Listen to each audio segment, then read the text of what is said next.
बिस्मिल्लाहिर्रहमानिर्रहीम। अस्सलाम वालेकुम नाज़रीन, मेरा नाम साकिब राठौर है। नाज़रीन काम, मैं एक ऐसी जगह पे मौजूद हूँ जहाँ पे 60 से ज़ायद और करोड़ों रुपए मालियत की, बल्कि अरबों की मालियत इस वजह से कह सकते हैं कि ये गाड़ियाँ दुनिया से मालूम हो चुकी हैं, लेकिन यहाँ पे इस्लामाबाद में मौजूद हैं। राजा मुजाहिद जफ़र साहब हैं हमारे साथ। बहुत महंगा शौक पाल रखा है, कैसे मैनेज करते हैं और गाड़ियाँ कहाँ कहाँ से उठाते हैं, आज आपकी मुलाकात करवाएंगे।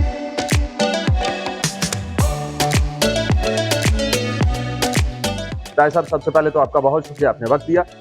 सबसे पुरानी गाड़ी कौन सी और कब ली थी, और उसके बाद ये शौक अब तक जो चल रहा है? तो मॉडल वाइज सबसे पुरानी है वो तो 1914 की मेरे पास फोर्ड है। लेकिन जो मेरे पास जो पहली गाड़ी मैंने रिस्टोर की थी वो ये गाड़ी जो पीछे खड़ी है, ये वोल्सले है 1936 की। ये ब्रिटिश मेड है और अब तो ये गाड़ियाँ बननी भी बंद हो गई हैं। तो ये उस ज़माने में इसको इतने 6 सिलेंडर ये straight in line petrol engine है और इसके बीच में इनने बड़ी एक स्पेशल मोनोग्राम भी लगाया हुआ है कि 14 हॉर्स पावर की ये गाड़ी है। ये उस वक्त का, आज तो 660 की 700 की या 600 सी जो हॉर्स पावर की गाड़ियां हैं उनको कहा जाता है ये बिल्कुल थर्ड क्लास है, लेकिन उस वक्त की 14 हॉर्स पावर। ये वो गाड़ियां हैं कि जो जब मरी जाया करती थी तो रास्ते में ये 17 मील शराब पानी, ये जितनी भी रास्ते में जगह आती हैं वहाँ पे इन गाड़ियों को जाते हुए ठंडा करते थे। वापसी पे इनके व्हील्स गर्म हो जाते थे, धुएं निकल होते थे, फिर इन गाड़ियों को वापसी पे उससे ठंडा करते थे। यकीनन ये बहुत महंगा शौक है, और ये इसकी शुरुआत कब से हुई, इसके ऊपर अखराजात जो कर रहे हैं ये क्यों किए जा रहे हैं, इसके पीछे रीज़न क्या? अक्सर लोगों को ये बताता हूँ जी कि मैं जब छोटा था तो हम लोग रहते थे जिस जगह पे पिंडी में महाराजा होटल है, वो हमारा घर था। तो वहाँ से मैं कभी कभार अम्मी जी के साथ पैदल चला जाया करता था कि जी वो उन्होंने कहा मोती बाज़ार जाना है, किसी और बाज़ार जाना है, तो शौक में चला जाता था। लाल हवेली के पास जब हम पहुँचे थे तो वहाँ पे लोग लिटरली कुल्हाड़ों से और हथौड़ों से गाड़ियाँ इस तरह के मॉडल्स की तोड़ रहे होते थे और बड़ी अच्छी कंडीशन की नई गाड़ियाँ होती थी। तो मैं परेशान होता था कि अम्मी ये क्यों तोड़ रहे हैं गाड़ियाँ। तो वो कहती हैं कि जी ये इनका ज़रिया मार्च है। अब क्योंकि जैपनीज़ गाड़ियाँ मार्केट में आ गई हैं तो ये गाड़ियाँ बहुत फ्यूल पे भी हैवी हैं, वैसे भी बहुत वजनी गाड़ियाँ, तो ये उनने कबाड़ में दे दी हैं। तो ये कबाड़ियों के पास गाड़ियाँ की वो तोड़ रहे हैं। फिर मैंने जब थोड़ा मैं बड़ा हुआ, मुझे वैसे हुआ शौक है मैं कोई हॉबी रखूँ अपनी, तो मैंने स्टैम्प्स कलेक्शन शुरू की, फिर मैंने कॉइन्स कलेक्शन और करेंसी नोट्स ये कलेक्शन शुरू की। फिर जब मैं कॉलेज में था तो फिर मुझे हुआ कि मैं अब कोई गाड़ी भी रिस्टोर करूँ, तो फिर मैंने ये गाड़ी ली और मैंने इसको स्टार्ट किया।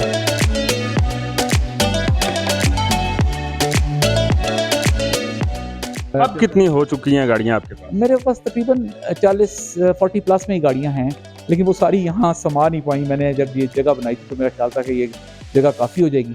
जब हमने शुरू में कुछ गाड़ियाँ 4-5-6 गाड़ियाँ और भी यहाँ खड़ी कर दी, लेकिन वो फिर बहुत टाइट हो गई थी, वो फिर मूवमेंट स्पेस नहीं थी, इसलिए फिर उनको ऐसा रिस्टोर भी करना पड़ता है इनको। डेफिनेटली कुछ चीज़ें जो मार्केट से इसकी नहीं मिलती हैं वो कहाँ से लाते हैं, रिस्टोर का पूरा प्रोसेस क्या है यहाँ? जो तो गाड़ी आपने इनिशियली रिस्टोर करनी है जी, उसका तो तरीका ये है कि आप सबसे पहले गाड़ी को मैकेनिकल उसको रिस्टोर करें ताकि वो चलने के काबिल हो जाए। फिर उसके बाद पेंट वर्क और अपहोल्स्ट्री वगैरह आते हैं। जहाँ तक पार्ट्स का ताल्लुक है जी, parts majority of the parts वहीं से मिलेंगे जिस मुल्क की वो गाड़ी है। अगर मेरे पास फ्रेंच कार है, पयो है, तो पयो के पार्ट्स मुझे बेस्ट मार्केट जो है वो उसकी फ्रांस ही है।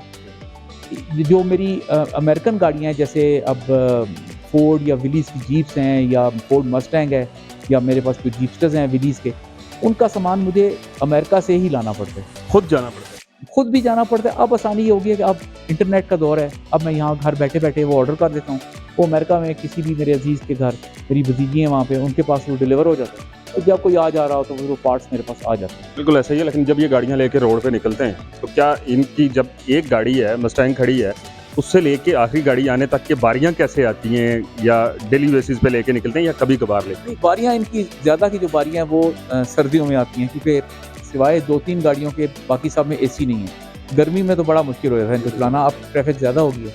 तो मैं बस यही होता है कि घर से निकाली, कोई मारगला रोड का एक आध चक्कर लगा लिया और फिर वापस ला के गाड़ी खड़ी कर दी।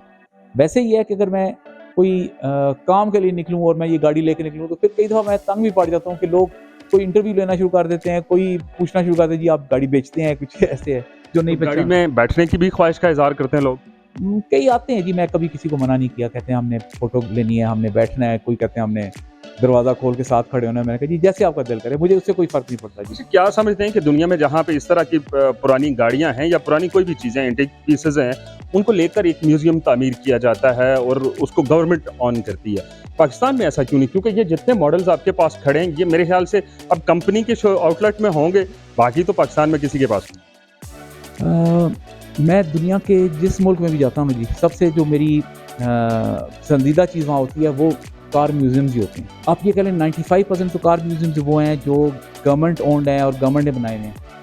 5-6% ऐसे हैं कि जो कंपनीज़ हैं। जैसे अब सरे में आप जाएँ यूके में, तो वहाँ पे मर्सिडीज़ बेंज वर्ल्ड बनाई हुई है उन्होंने। वहाँ पे वो उन्हें गाड़ियाँ अपनी विंटेज कार्स भी खड़ी की हुई हैं, नई कार्स भी खड़ी की हुई हैं। उन्हें यहाँ तक है कि उन्हें वहाँ पे कार्स के ट्रैक्स बनाए हुए हैं कि जो उनकी लेटेस्ट मॉडल की गाड़ियाँ वो आप बुकिंग करवा लें, आप उनकी जीप्स, उनकी कार्स आप उनके ट्रैक्स पे वो चला भी सकते हैं। तो ये कुछ ऐसे भी मैंने इंग्लैंड में देखे हैं जगह जहाँ पे गवर्नमेंट ने उनको जगह बना के दे दी है। लोगों ने, जैसा मेरी गाड़ियाँ वहाँ पे बोरा एक आध पुरानी गाड़ी रख ले तो वो बड़ा खुश होता है कि मैंने वो गाड़ी रखी, क्योंकि वहाँ ज़ाहिर है जगह का मसला है। अल्हम्दुलिल्लाह मुझे अल्लाह ताला ने वसाइल दिए हैं, तो मैंने ये खुद फिर तंग आके तो बना लिया म्यूज़ियम। कि सीडीए तो पता नहीं कब उनके पास पैसे होंगे और कब वो बनाएंगे। इस म्यूज़ियम तक पहुँचने के लिए एक आम आदमी की अप्रोच डेफिनेटली यहाँ पे नहीं है, तो क्या अगर कोई देखने आना चाहता है तो वो उसका तरीकाकार है या आपने ये सिर्फ और सिर्फ अपनी ज़ात के लिए यहाँ पे? नहीं, मेरा देखें जी, मैंने इनसे ना कोई मनी जनरेशन का कोई सिस्टम नहीं है, कुछ नहीं करना। मेरा सबसे जो ऑब्जेक्टिव होता है कि जी ये गाड़ियाँ मैं ना भी रहूँ तो ये आने वाली नस्लों के लिए एक सरमाया है पाकिस्तान का। तो अगर ये म्यूज़ियम बन जाए और पब्लिक हो जाए तो इससे बड़ी मेरे लिए खुशी की बात कोई नहीं है। ये यहाँ पे कहेगा कि हमें इन जो अरबों रुपए की मालियत की गाड़ियाँ हैं, ये खरीदने के पैसे नहीं है। नहीं, मैंने उनको बड़ी खुली ऑफ़र की हुई है। मैंने उनको ये कहा है कि जी गाड़ियाँ ज़ाहिर है कि मेरी हैं और मेरी रहेंगी। मैंने गाड़ियों के अगेंस्ट उनसे कुछ भी नहीं लेना। अगर वो टिकट भी लगाना चाहते हैं उसमें से भी मुझे कुछ नहीं चाहिए। आप ये फ्री ऑफ कॉस्ट उनको मैं फ्री ऑफ कॉस्ट जी, मैं कह रहा हूँ गाड़ियाँ खड़ी कर लें। सिर्फ मेरी डिमांड ये है कि मेरी गाड़ियाँ सिक्योर होनी चाहिए। वहाँ पे सीसीटीवी कैमरास प्रॉपर तरीके से लगाए जाएंगे और वहाँ पे उनको सिक्योरिटी दी जाएगी कि कोई इनको छेड़छाड़ ना करे। अच्छा, अब आते हैं कि निजी ज़िंदगी डेफिनेटली बंदे की डिस्टर्ब होती है। जब कोई शौक पाल लेता है तो वो फिर अपनी निजी ज़िंदगी अपने बाल बच्चों से, अपने बीवी से, अपने वालिदैन से दूर हो जाता है, वो उतना टाइम नहीं दे पाता। तो ये जो इतनी सारी 60 के करीब आपकी गाड़ियाँ हैं, इनको ज़रा मेंटेन करते हैं, आपके पास कितना टाइम बचता है कि आप अपने फैमिली को टाइम दें? हाँ, अब तो बस ये समझ लें अब तो टाइम ही टाइम है ये, अब तो कोई मसला नहीं होता।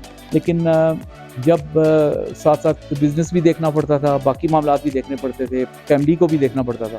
तो उसमें यही था जी कि ये गाड़ियाँ, इनका ये है ना जी कि आप वर्कशॉप में दे दी, वो इसको रंग कर रहे हैं। कई गाड़ी 1 महीने में वापस मिल जाती थी, कई गाड़ियाँ 2-2 साल में भी वापस नहीं मिलती थी। अब तंग आके मेरा ये हाल हो गया जी कि अब मुझे कुछ गाड़ियाँ हैं वो मैंने घर में सिस्टम रखा है, घर में ही मैं फिर उनको स्प्रे करवा लेता हूँ। घर में फिर ऑर्डर दे के तो वो उनकी अपॉल्स्ट्री वगैरह आती है, वो बंदे आके फिट कर जाते हैं। मेरे पास अब अल्हम्दुलिल्लाह फैमिली को टाइम देने के लिए है। हाँ जी, बिल्कुल। जब नहीं था तब भाभी की तरफ से शिकवा होता था। असल में मेरा ये था ना जी कि मैंने जैसे दिन में नॉर्मल रूटीन में अपने काम पे जाना है, उसके बीच में मैं टाइम निकाल के तो मैं चला जाता हूँ। बाकी ये है कि शाम को जब होगी घर तो आना ही है। बिल्कुल ऐसे ही है। बहुत शुक्रिया आपके वक्त देने का। नाज़रीन काम, ये वो गाड़ियाँ हैं जो इस वक्त तक इनके घर में, इनके गैरेज में खड़ी हैं, लेकिन इनका ये मानना है कि अगर जो वफाकी तरक्याती अदारा CDA अगर वो इनको लेना चाहे और वो वहाँ पे एक म्यूज़ियम बना के सेफली इन गाड़ियों को दुनिया के सामने लाए, तो मैं गाड़ियाँ ये मेरे ख्याल से अगर इनकी मार्केट वैल्यू को छोड़ दें, इनकी जो अब वैल्यू है वो करोड़ों नहीं अरबों रुपए है। अगर ये गवर्नमेंट इसको ऑन करती है तो ये पूरी दुनिया के लिए पाकिस्तान का एक मुस्बत चेहरा होगा जो वो दिखा सकेंगे। दीजिए इजाज़त, अल्लाह हाफ़िज़।